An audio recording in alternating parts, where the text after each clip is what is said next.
ମୁଁ ଆଜି ଆପଣମାନଙ୍କୁ ଶୁଣାଇବାକୁ ଯାଉଛି ପ୍ରେମ ବିରହର ନିଛକ କାହାଣୀଟିଏ। ଜାଣିନି କେତେ ଛୁଇଁବ ଆପଣମାନଙ୍କ ମନକୁ, ତଥାପି ଆପଣଙ୍କ ମୂଲ୍ୟବାନ ସମୟ ମଧ୍ୟରୁ ଅଳ୍ପ କିଛି ସମୟ ଦେଇ ଥରୁଟିଏ ଶୁଣିବେ ବୋଲି ମୋର ଆଶା। ମନେ ପଡ଼ନି ତମେ ଆଉ। ଜଙ୍ଗଲ ସବୁ ଋତୁରେ ରଙ୍ଗ ବଦଳାଏ, କେବେ ସବୁଜ ପତ୍ର, କେବେ ଧୂସର, କେବେ ଲାଲ ନାରଙ୍ଗୀ, କେବେ ତ ଝଡ଼ିଯାଏ ସବୁ ପତ୍ର ଆଉ ସବୁ ରଙ୍ଗ। କାହାର ପାଖରେ ଥିବା ଅଧୁରା ପ୍ରେମ ମନକୁ ଭାରି କଷ୍ଟ ଦିଏ। ଆଜି ସନ୍ଧ୍ୟାବେଳେ ଚାଲିଲା ବେଳେ ସେ ପୁଣି ମନେ ପଡ଼ିଲେ, ବହୁତ ମନେ ପଡ଼ିଲେ। ଲେଖୁ ଲେଖୁ ଏକଦମ ହୃଦୟ କାନ୍ଦି ଉଠିଲା। ମୁଁ ପେନ୍ ଡାଏରୀ ବନ୍ଦ କରି ପୁଣି ପର୍ସରେ ରଖିଦେଲି। ହୁଏତ ଏ ଭାବନାକୁ ମୁଁ ପର୍ସର କୋଉ କୋଣରେ ରଖିପାରନ୍ତି, ହୁଏତ ଭୁଲି ପାରନ୍ତି ତାଙ୍କୁ। ମୁଁ ପାର୍କର ସେ ବେଞ୍ଚରୁ ଉଠି ପୁଣି ଚାଲିଲି। ମୋବାଇଲ ଉଠାଇ ଷ୍ଟେପ୍ସ କାଉଣ୍ଟିଂ ଦେଖିଲି। ଷ୍ଟେପ୍ସ କାଉଣ୍ଟରରେ 10,000 ଷ୍ଟେପ୍ ଦେଖାଉଥିଲା, ମାନେ 5 କି 6 କିଲୋମିଟର ଡେଲି ଟାର୍ଗେଟ ପୁରା ହୋଇଯାଇଥିଲା। ମୋବାଇଲ ସ୍କ୍ରିନରେ ଗୋଟେ ସ୍ମାଇଲର ସିମ୍ବଲ ଥିଲା, କିନ୍ତୁ ଜାଣିଛି ମୋ ମୁହଁରେ ଖୁସିର ଝଲକ ଜମା ବି ନଥିଲା। ହ୍ୟାଲୋ ମା, ଷ୍ଟେ ହିୟର। ବହୁତ ଚାଲିବ ତ ଆଣ୍ଠୁ ବିନ୍ଧିବ, ଟେକ୍ ଇଟ୍ ଇଜି। ସାଇଡରୁ ରାଜୀବ ହସିକି କହିଲା, ଆଉ ଆଗକୁ ଚାଲିଗଲା। ସବୁଦିନ ସାଇକ୍ଲିଂ କରେ ସେ। ସବୁଦିନ ଇଭିନିଂ ୱାକ୍ରେ ରାଜୀବ ପରି ବହୁତ ଲୋକ ଦେଖା ହୁଅନ୍ତି, ଭିନ୍ନ ଭିନ୍ନ ବୟସର ଲୋକ। କେତେବେଳେ ପାଖ ପବ୍ଲିକ ସ୍କୁଲରେ ପଢ଼ାଉଥିବା ଟିଚର, ତ କେତେବେଳେ ବାହାରୁ ଆସି ଏଠି ଛୋଟ ମୋଟ ଜବ୍ କରୁଥିବା ଲୋକ, ଆଉ କେତେବେଳେ ଫିଲ୍ମ ସୁଟିଂ କରୁଥିବା କ୍ରୁ ମେମ୍ବର, ଆଉ କେବେ କେବେ କେଉଁ ଟୁରିଷ୍ଟମାନଙ୍କର ନୂଆ ଚେହେରା ଦେଖାହୁଏ। ସେମାନଙ୍କ ସହ ଏମିତି ଚିହ୍ନା ପରିଚୟ ହୋଇଯାଇଥାଏ କି ଯିବା ଆସିବା ବେଳେ ନମସ୍କାର ସଲାମ ବି ହୋଇଯାଏ। କେତେବେଳେ ମୋ ନାଁ କହିବାକୁ ପଡ଼େ, ଆଉ କେତେବେଳେ ମୁଁ ପଚାରିଦିଏ। ସବୁଦିନ ଚାଲିଲା ବେଳେ ଯଦି ଚିହ୍ନା ମୁହଁ ନ ଦେଖା ହୁଏ, ତେବେ ଏମିତି ପଚାରିଦିଏ, 2 ଦିନ ହେଲା ଆସିନାହାନ୍ତି, ବାହାରକୁ କୁଆଡ଼େ ଯାଇଥିଲେ କି, ଅଲ୍ ଗୁଡ୍ ନା? ଛିଡ଼ା ହୋଇ ହାଲଚାଲ ପଚାରିବା ପାଇଁ ଏହି ସହରରେ କେହି ନଥିଲେ ମୋର। ଦାରିଙ୍ଗବାଡ଼ିର ଟି କମ୍ପାନୀରେ ମ୍ୟାନେଜର ଭାବେ କାମ କରିବାରେ ମୋତେ 15-20 ବର୍ଷ ହୋଇଗଲାଣି। ବାପାଙ୍କର ସାଙ୍ଗ ଥିବା କାରଣରୁ ମୋତେ ଚାକିରି ଭଳି ଲାଗୁନଥିଲା। ଅଙ୍କଲ ମୋର ସବୁ ସୁବିଧା ଅସୁବିଧାର ଦାୟିତ୍ୱ ନେଇଥିଲେ। ବହୁତ ସାରା ଆସିଷ୍ଟାଣ୍ଟ ଥିଲେ ଯେଉଁମାନେ କି କାମ ସମ୍ଭାଳି ନେଉଥିଲେ। ମା ବାପା ଭଞ୍ଜନଗରରେ ଥିଲେ ତ ଯିବା ଆସିବା ଏମିତି ଲାଗିଥିଲା। ଜୀବନ ଯେମିତି ଚାହୁଁଥିଲି ସେମିତି ତ ମିଳିଲାନି, କିନ୍ତୁ ତାଙ୍କୁ ନ ପାଇବାର ଦୁଃଖ ବି ନଥିଲା। ବଟ୍ ବେଳେବେଳେ ଇଚ୍ଛା ନଥିଲେ ବି ମନର ଭାବନା ପଳେଇ ଆସେ ନା, ସେଥିପାଇଁ ମନ କଷ୍ଟ ଲାଗେ। 15-20 ବର୍ଷ ହୋଇଗଲାଣି ତାଙ୍କଠୁ ଅଲଗା ହେବାର, ତାଙ୍କୁ ଦେଖା କରିବାର। 15-20 ବର୍ଷ? ନା ନା, ଭୁଲିନି ମୁଁ। ଠିକ୍ 18 ବର୍ଷ ହେଲା ଆର ମାସଠୁ। ମୋର 27ତମ ଜନ୍ମଦିନର ଠିକ୍ ପରଦିନ ହିଁ ସେ ମୋଠୁ ଅଲଗା ହେବାର ନିଷ୍ପତ୍ତି ନେଇଥିଲେ। ମୁଁ ବିରକ୍ତ ହେଉନି। ମୁଁ ଜାଣିଛି ଯେ ମୋଠୁ ଅଲଗା ହେବା ତାଙ୍କର ବିବଶତା ଥିଲା। ସେ ଭଲ ପାଉଥିଲେ ମୋତେ, ଆଉ ତାଙ୍କ ଭଲ ପାଇବାରେ ମୋତେ କେବେ ବି ସନ୍ଦେହ ହେଇନି। ମୋର ସଞ୍ଜୀବ ସହ କଲେଜରେ ଦେଖା ହୋଇଥିଲା। ଲାଇବ୍ରେରୀରେ ରଖାଯାଇଥିବା ଫକୀରମୋହନଙ୍କ ଉପନ୍ୟାସ ଉପରେ 2 ଜଣଙ୍କର ହାତ ଏକାଠି ପଡ଼ିଗଲା। ତମେ ନିଅ। ନା, ତମେ ପ୍ରଥମେ ପଡ଼ିନିଅ। ଏମିତି କେଉଁ କଥାବାର୍ତ୍ତା ବି ଆମ ଭିତରେ ହୋଇନଥିଲା। ମୌସୁମୀ ତା ପ୍ରଭାବ ବିସ୍ତାର କରିସାରିଥିଲା। ସବୁଆଡ଼େ ଖାଲି ବର୍ଷା। ତ ବର୍ଷାରେ ଭିଜି ଭିଜି ସେ ମୋତେ ଛତା ଧରାଇଲେ। ନା ନା, ଏମିତି ବି କିଛି ଆଶ୍ଚର୍ଯ୍ୟ ଘଟଣା ହୋଇନଥିଲା। ସେଦିନ ମୁଁ କଲେଜ ପାହାଚରେ ଓହ୍ଲାଉଥିଲି। ବହୁତ ଖସଡ଼ା ଥିଲା, ମୋ ପାଦ ଖସିଗଲା। ସେଠି ଥିବା ଲୋକମାନଙ୍କ ମଧ୍ୟରେ କେବଳ ସଞ୍ଜୀବ ହିଁ ଥିଲେ ଯାହା ପାଖରେ କାର୍ ଥିଲା। ତ ତାଙ୍କ ମୁଣ୍ଡରେ ହିଁ ଦାୟିତ୍ୱ ପଡ଼ିଗଲା ମୋତେ ହସ୍ପିଟାଲ ନେବା ପାଇଁ। ଘରକୁ କଲ୍ କରିଦେଇଥିଲେ। ବାବା ମାମା ମଧ୍ୟ ସାଙ୍ଗେ ସାଙ୍ଗେ ପହଞ୍ଚିଗଲେ ହସ୍ପିଟାଲରେ। ସଞ୍ଜୀବ ଛାଡ଼ିକି ଚାଲି ଯାଇଥିଲେ। ମୋ ଗୋଇଠି ଫ୍ରାକ୍ଚର ହୋଇଯାଇଥିଲା। ଛୋଟ ମୋଟ ସର୍ଜରୀ ହେଲା, ପରେ ପ୍ଲାଷ୍ଟର, ଆଉ ମାସ ଯାକ ରେଷ୍ଟ। ସଞ୍ଜୀବ ହସ୍ପିଟାଲରେ ତ ଦେଖିବାକୁ ଆସିଲେନି, କିନ୍ତୁ ଗୋଟେ ଦିନ ଘରକୁ ପଳେଇ ଆସିଥିଲେ ଚକୋଲେଟ୍ ନେଇକି। ଯେବେ ସେ ଯିବାକୁ ବାହାରିଥିଲେ, କେଜାଣି କାହିଁକି ପଚାରି ଦେଇଥିଲି, ଆଉ କେବେ ଆସିବ? ସେ ମୁଣ୍ଡ ଟୁଙ୍ଗାରି ହଁ ମାରିଥିଲେ। ତ ମୁଁ ଖୁସି ହେଇକି କହିଥିଲି, ସତରେ? ସେ ସ୍ମିତ ହସିକି କହିଥିଲେ, ନା, ମିଛରେ। କିନ୍ତୁ ସେ ଆସିଥିଲେ ଆଉ ଥରେ। ମୋ ପ୍ଲାଷ୍ଟର ଖୋଲିବା ପୂର୍ବରୁ କେତେ ଥର ଆସିଥିଲେ। ଲଭ୍ ଆଟ୍ ଫାର୍ଷ୍ଟ ସାଇଟ୍ ଯେପରି କିଛି ବି ନଥିଲା। କେତେ କେତେ ଥର ମିଳାମିଶା ପରେ ହିଁ ଭଲ ପାଇବା ସୃଷ୍ଟି ହୋଇଥିଲା ଆମ ଦୁହିଁଙ୍କ ମଧ୍ୟରେ। ଏତେ ଇମୋସନାଲ ପିଲା ମୁଁ କେବେ ବି ଦେଖିନଥିଲି। ନିଜ ମାଆକୁ ବହୁତ ଭଲ ପାଉଥିବା ପିଲା ଆଉ ତାଙ୍କର ଲୁହଭରା ଆଖି ମୋତେ ତାଙ୍କ ଆଡ଼କୁ ଟାଣି ନେଇଥିଲା। ତମ ଆଖି ଦେଖିକି ଲାଗୁଛି କିଛି ଦୁଷ୍ଟାମି କରିବ ବୋଧେ, ସେ ମୋତେ କହନ୍ତି ତ ମୁଁ ପଚାରେ ସତରେ? ସେ ହସିକି କହନ୍ତି ନା ମ ମିଛରେ। ଆଉ ମୋତେ ହସ ଲାଗେ। ତାଙ୍କର ସତ ମିଛ ସବୁ ମୋତେ ସ୍ୱୀକାର ଥିଲା। ତାଙ୍କଠୁ ଅଲଗା ହେଲା ପରେ ମୁଁ ତାଙ୍କ ପରି ଗମ୍ଭୀର ହେବାକୁ ଲାଗିଲି। ନହେଲେ ବାବା କହୁଥିଲେ ଏତେ ଗପୁଛି ଏ ମାୟା, ହାତ ମୁଠାରେ ଗପ ବହି ନେଇ ଚାଲୁଛି, ଯେବେ ଇଚ୍ଛା ଖୋଲୁଛି ଆଉ ଫୋପାଡ଼ି ଦେଉଛି। ଏବେ ବି ମୋ ହାତ ମୁଠାରେ କାହାଣୀ ବନ୍ଦୀ ହୋଇ ରହିଛି, କିନ୍ତୁ ବାସ୍ ଫରକ ଏତିକି ଯେ ହାତ ମୁଠା ଆଉ ଖୋଲୁନି। ହେଇଯାଉଛି ସେଦିନର କଥା ଚରିତ୍ର, ମୋର ଆଉ ଜୀବନଙ୍କର ବହୁତ ସୁନ୍ଦର ପ୍ରେମ କାହାଣୀ ସବୁ। ଦାରିଙ୍ଗବାଡ଼ିର ସୁନ୍ଦର ପାହାଡ଼ ଆଉ ଚା ବଗିଚାର ସବୁଜ ପତ୍ର ଏବେ ମୋ ମନ ପସନ୍ଦର ଥିଲା। ମୋ ଜୀବନର କ୍ୟାମେରା ଆଙ୍ଗେଲ ହିଁ ବଦଳି ଯାଇଥିଲା। ମାନେ କେତେ ଜୁମ୍ କଲେ ବି ସଞ୍ଜୀବ ମୋତେ ଦେଖାଯାଉନଥିଲେ। ଏ ପୁରା ସମ୍ପତ୍ତିର ମାଲିକ ମାନେ ଅଙ୍କଲ ଫରେନ୍ରେ ରହୁଥିଲେ, ତ ତାଙ୍କର ଗାଡ଼ି ବଙ୍ଗଲା ତାଙ୍କର ବିଜନେସ୍ ମୋର ହିଁ ଥିଲା। ତଥାପି ମୁଁ ଗୋଟେ ସାଇଡ଼ରେ 2ଟି କୋଠରୀରେ ମୋ ଜୀବନ ବିତାଉଥିଲି। କେହି ସେମିତି ଖାସ୍ ମିଳାମିଶା ପାଇଁ ବୁଲିବାକୁ ଆସୁନଥିଲେ, ତ ସେ 2ଟି ରୁମ୍ ହିଁ ଯଥେଷ୍ଟ ଥିଲା ମୋ ପାଇଁ। ମ୍ୟାମ୍, ମୋ ହାଉସ୍ ସର୍ଭ୍ୟାଣ୍ଟ ରୁମ୍ର କବାଟ ଠକ୍ ଠକ୍ କରିବାରୁ ମୋ ନିଦ ଭାଙ୍ଗିଗଲା। କାଲି ସନ୍ଧ୍ୟାର ଉଦାସପଣ ଆଉ ରାତିର ଅଧା ଅଧୁରା ନିଦ କାରଣରୁ ସକାଳ ପର୍ଯ୍ୟନ୍ତ ଶୋଇନଥିଲି। ଇଚ୍ଛା ହେଉଥିଲା କି ଆଜି ରୁମ୍ରେ ହିଁ କାମ କରିଦେବି, କିନ୍ତୁ ନିଜକୁ ପୁଶ୍ କଲି ଆଉ ଜଲ୍ଦି ଫ୍ରେଶ୍ ହୋଇ ବ୍ରେକଫାଷ୍ଟ କରି ଅଫିସରେ ପହଞ୍ଚିଗଲି। ଏମିତିକି ଜୀବନ ବି ତ ନିଜକୁ ଠେଲି ଠେଲି ହିଁ ବିତୁଥିଲା। ବାବା ମାମା କେତେ ଚିନ୍ତା କରୁଥିଲେ ମୋ ବାହାଘର ପାଇଁ, ଏବେ ବି ପ୍ରସ୍ତାବ ପଠାଇ ଚାଲିଛନ୍ତି। ଆରେ 45 ବର୍ଷ ପୁଣି ଗୋଟେ ବୟସ, you still get married and settle down. ଏବେ ବି କେତେ ସୁନ୍ଦର ଲାଗୁଛି ମୋ ଗୁଡ଼ିଆ। ମୋ ଚୁଟିରେ ତେଲ ଲଗାଇ ମାମା କହନ୍ତି ତ ତାଙ୍କର ରୁନ୍ଧି ହୋଇଥିବା ଗଳା ମୋତେ ବ୍ୟଥିତ କରିଦିଏ। କେବେ ଲାଗେ ମାନିଯିବି ତାଙ୍କ କଥା, ତାଙ୍କର ଖୁସି ପାଇଁ କାହା ସହ ବାହା ହୋଇଯିବି। କିନ୍ତୁ ସଞ୍ଜୀବଙ୍କର କ'ଣ କରିବି?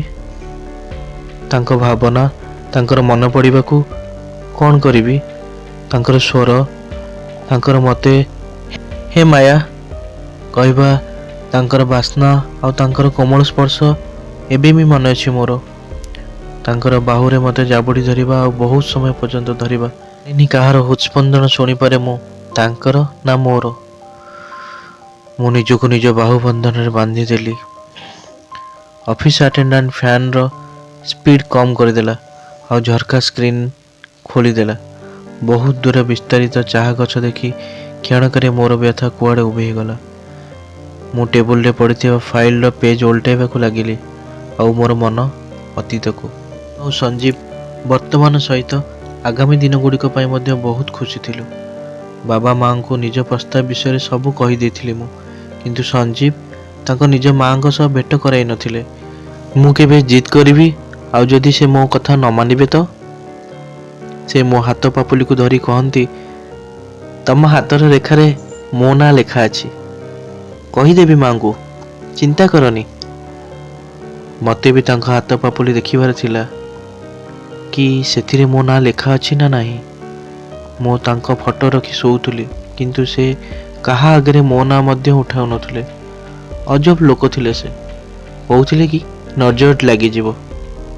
ସତ କହୁଥିଲେ ସେ, ଲାଗିଯାଇଥିଲା ନଜର। ବୋଧହୁଏ ମୋ ଭଲ ପାଇବାକୁ ମୋର ହିଁ ନଜର ଲାଗିଗଲା। ଯେବେ ପର୍ଯ୍ୟନ୍ତ ସଞ୍ଜୀବ ତାଙ୍କ ମାଆଙ୍କୁ ଆମ ପ୍ରେମ ବିଷୟରେ ମାନେ ମୋ ବିଷୟରେ କୁହନ୍ତେ, ତା ଆଗରୁ ସେ ତାଙ୍କ କଲେଜରେ କେଉଁ ଜଣେ ସାଙ୍ଗଙ୍କ ଝିଅ ସହ ସଞ୍ଜୀବର ବାହାଘର ପ୍ରସ୍ତାବ ସ୍ଥିର କରିଦେଇଥିଲେ। ଭୁଲ ବୋଧହୁଏ ତାଙ୍କର ନଥିଲା।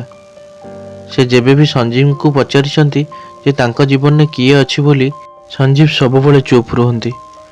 ନିଜ ଭିତରେ ଗମ୍ଭୀର ରହୁଥିବା ସେ ଚୁପଚାପ ମଣିଷ ସାହସ କରିପାରୁନଥିଲା ତାଙ୍କ ମାଆଙ୍କୁ କହିବାକୁ। ଆଉ ଯେବେ କହିଲେ ସେତେବେଳକୁ ବହୁତ ଡେରି ହୋଇଯାଇଥିଲା। ହଠାତ୍ ଆସିଯିବା ହାର୍ଟ ଆଟାକ୍ ଯୋଗୁଁ ଶ୍ରାବଣୀର ବାପା ଚାଲିଯିବାରୁ ତାଙ୍କ ବିଜନେସ୍ ଆଉ ଝିଅର ସବୁ ଦାୟିତ୍ୱ ସଞ୍ଜୀବର ମା ନେଇଗଲେ।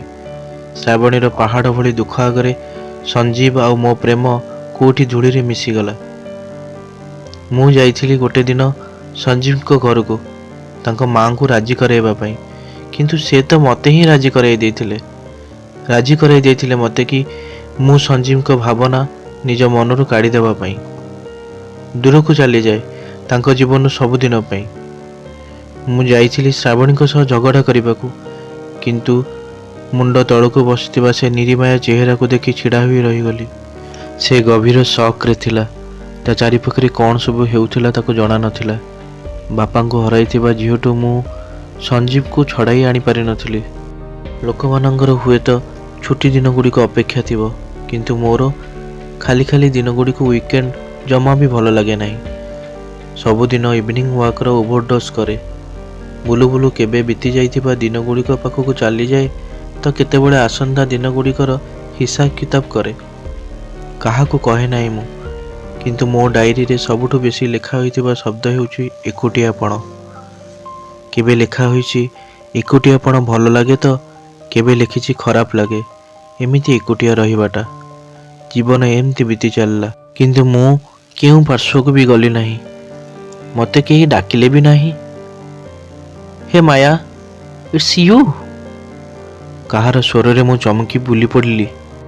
ଏ coffee lover in tea gardens?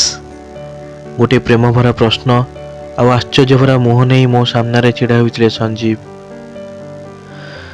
ପାର୍କର ବେଞ୍ଚ ଗୁଡ଼ିକ କେଜାଣି କେତେ କାହାଣୀ ଶୁଣିଥିବେ, କେତେ ବିଚ୍ଛେଦ ଦେଖିଥିବେ, କେଜାଣି କେତେ ଭଙ୍ଗା ହୃଦୟର ଲୁହର ସାକ୍ଷୀ ସାଜିଥିବେ ଏହି ସିମେଣ୍ଟ ନିର୍ମିତ ବେଞ୍ଚ ଗୁଡ଼ିକ। ଏଇ ବଗିଚାର ମୋର ସବୁଠୁ ପସନ୍ଦର କୋଣ ଥିଲା ଉଚ୍ଚା ଦେବଦାରୁ ଗଛର ଛାଇରେ ପଡ଼ିଥିବା ଏ ବେଞ୍ଚ। କେମିତି ଅଛ?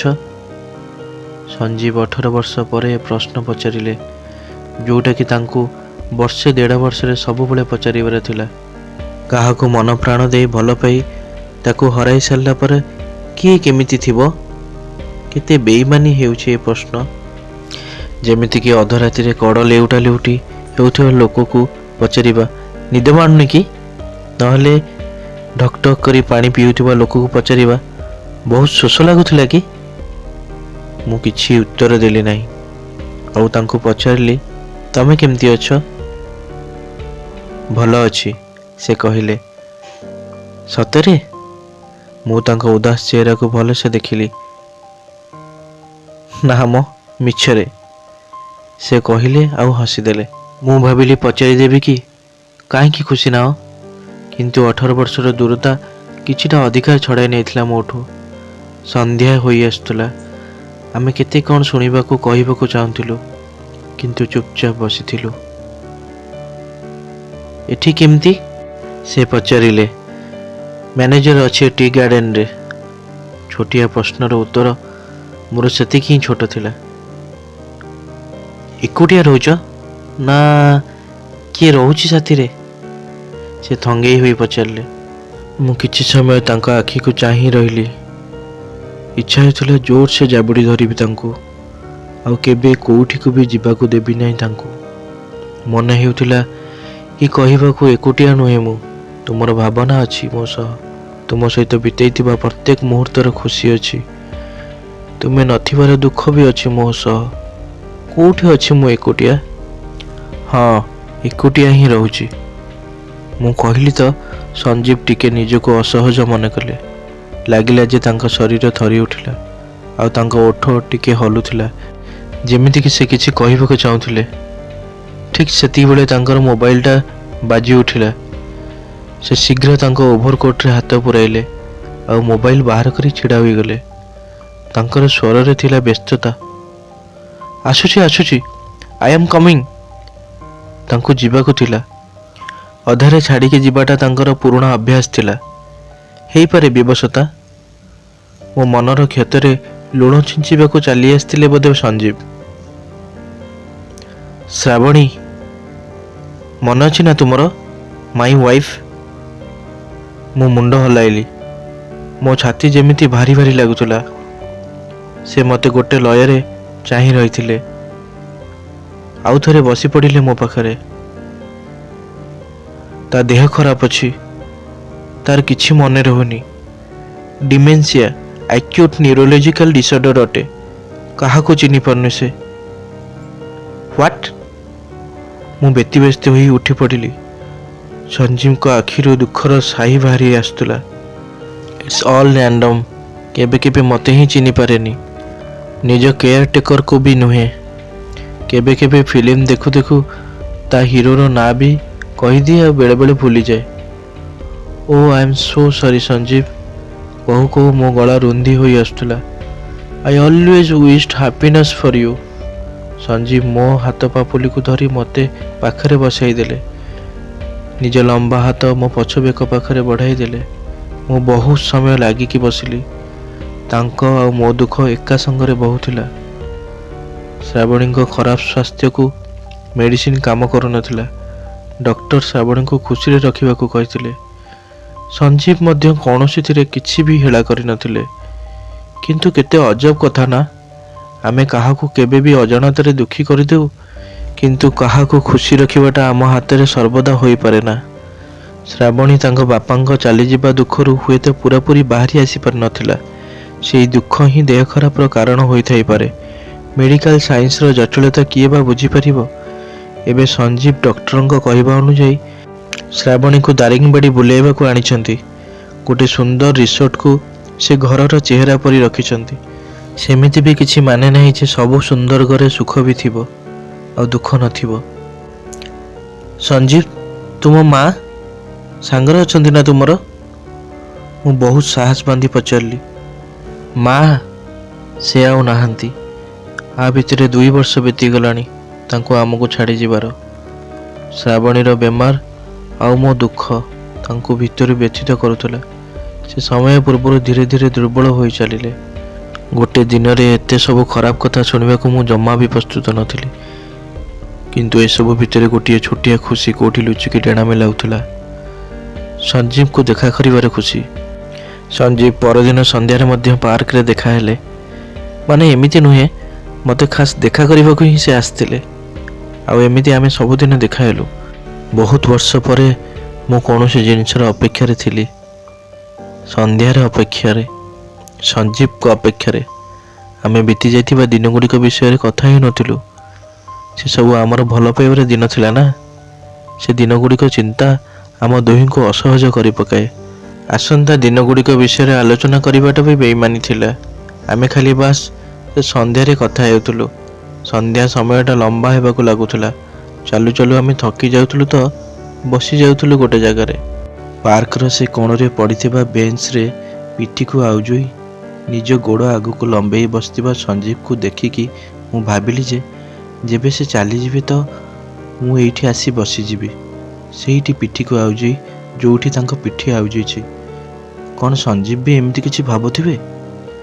ମୋତେ ଲାଗିଲା ପଚାରିଦେବି ତାଙ୍କୁ, ତମେ ଏଇଠୁ ଯାଇ ମୋତେ ମନେ ପକାଇବ ନା? Will be you in touch? ମୁଁ ପଚାରି ହିଁ ଦେଲି। ସଞ୍ଜୀବ ମୋ ଆଖିକୁ ଦେଖିଲେ, ପୁରା ଠିକ୍ ପୁରୁଣା ସଞ୍ଜୀବ ପରି। ହଁ ନିଶ୍ଚୟ, ମନେ ପକାଇବି ତୁମକୁ ମୁଁ। ସତରେ? ମୁଁ ପଚାରିଲି ସବୁବେଳେ ପରି। ନା ମ, ମିଛରେ। ସଞ୍ଜୀବ କହିଲେ ସବୁବେଳେ ପରି ଆଉ ହସିଦେଲେ। ମୋତେ ଭଲ ଲାଗିଲେନି ତାଙ୍କର ଏହି ଥଟ୍ଟା ମଜା। ମୁଁ ନଜର ବୁଲେଇ ଦେଲି। ପାର୍କରେ ଦୂରରେ କେଉଁ ଫିଲ୍ମ ସୁଟିଂ ଚାଲିଥିଲା। ହୁଏତ ରୁଷିଥିବା ହିରୋଇନକୁ ହିରୋ ମନାଉଥିଲା। ଏପଟକୁ ଟିକେ ଚାହଁ। ସଞ୍ଜୀବ ଥୋଡ଼ିକୁ ଧରି ମୋର ମୁହଁକୁ ନିଜ ଆଡ଼କୁ ବୁଲାଇ ଦେଲେ। 2 କ୍ଷଣ ମୋତେ ହିଁ ଚାହିଁ ରହିଥିଲେ। ପରେ କହିଲେ, ମୋ ଜୀବନରେ ଫେରିଆସ ମାୟା, ଫେରିଆସ ତୁମେ। ଆଜି ପୁଣି ମୋତେ ନିଦ ମାଡ଼ୁନି। ବଡ଼ ବଡ଼ ଝର୍କାର ବାହାରେ ବହୁତ ଦୂର ପର୍ଯ୍ୟନ୍ତ ଦେଖାଯାଉଛି ପାହାଡ଼ ସବୁ। ଆକାଶ ମଧ୍ୟ ଗଭୀର ନୀଳ ଦେଖାଯାଉଛି। ଚାରିଆଡ଼ ସୁନସାନରେ ସଞ୍ଜୀବଙ୍କ କଥା, ତାଙ୍କର ଏ ପ୍ରସ୍ତାବ ମୋ କାନରେ ରହି ଗୁଞ୍ଜି ଉଠୁଛି। ଫେରିଆସ ମାୟା, ଫେରିଆସ। କ'ଣ କହିବି ତାଙ୍କୁ? କେମିତି ଯିବ ଏ ମାୟା? ସେ ତାଙ୍କଠୁ କେତେବେଳେ ଅଲଗା ହେଲା ଯେ ତାଙ୍କ ପାଖକୁ ଫେରିଆସିବ? ଦେହ ମନ ପ୍ରାଣ ତ ତାଙ୍କରି ପାଇଁ ନା। ଦାରିଙ୍ଗବାଡ଼ି, ଫେବୃଆରୀ 27। ସକାଳୁ ଶୋଇକି ଉଠିଲି ତ ଦିନ ବହୁତ ହୋଇଯାଇଥିଲା। କଫି ବ୍ରେକଫାଷ୍ଟ ପରେ ରେଡ଼ି ହେବାକୁ ଲାଗିଲି ତ ଡ୍ରେସିଂ ଟେବୁଲରେ ନିଜ ମୁହଁ ଭଲ ଭାବେ ଦେଖାଗଲା। ଅଡ଼ୁଆ ଚୁଟି ମଥାରୁ ପଡ଼ି ଆଖି ଆଗରେ ଝୁଲୁଥିଲା। ମୁଁ ଡ୍ରେସିଂ ଟେବୁଲର ଡ୍ରୟର ଖୋଲିକି କାଜଲ ବାହାର କରି ଲଗେଇଦେଲି। ଖୁବ୍ ଗାଢ଼ା ହାଲକା ଗୋଲାପୀ ଲିପଷ୍ଟିକ୍ ଲଗେଇଦେଲି ମୋ ଓଠରେ। ଆଉ ବହୁ ବର୍ଷ ପରେ ସେମିତି ହିଁ ଲାଇଟ୍ ପିଙ୍କ କଲରର ଶାଢ଼ୀ ପିନ୍ଧିଲି। ରୁମ୍ରୁ ବାହାରକୁ ବାହାରୁ ହିଁ ଥିଲି, ସଞ୍ଜୀବ ଆସିବାର ଦେଖାଗଲା। ଆଜି କେଉଁଠିକି ଡ୍ରାଇଭରେ ଯିବା? Long drive. ଆଚ୍ଛା ଚାଲ ଆମ ଘରକୁ ଯିବା। ସେ ମୋର ହାତକୁ ଧରି ପକାଇଲେ। ମୁଁ କିଛି କହିବା ଆଗରୁ ସେ ମୋତେ ତାଙ୍କ ପାଖକୁ ନେଇଗଲେ। ତାଙ୍କୁ ଦୂର କରିବା ପାଇଁ ଶକ୍ତି ନଥିଲା ମୋର। ଜଣା ନାହିଁ କେତେ ସମୟ ଆମେ ଏମିତି ଛିଡ଼ା ହୋଇ ରହିଲୁ। ଆଜି ଶ୍ରାବଣୀଙ୍କୁ ନିଜ ନାଁ ବି ମନେ ପଡ଼ୁନି। ବ୍ୟସ୍ତ ବ୍ୟତୀତ ହୋଇଯାଉଛି ସେ। ତା ସ୍ମୃତି ଶକ୍ତିକୁ ନେଇ ବହୁତ ବିଚଳିତ ହୋଇଯାଉଛି ସେ। ମୋତେ ବହୁତ ଦୁଃଖ ଲାଗୁଥିଲା ତା ପାଇଁ। ସେ ଧୀରେ କହିଲେ। ମୁଁ ସଞ୍ଜୀବକୁ ଆହୁରି ଜୋରସେ ଜାବୁଡ଼ି ଧରିଲି।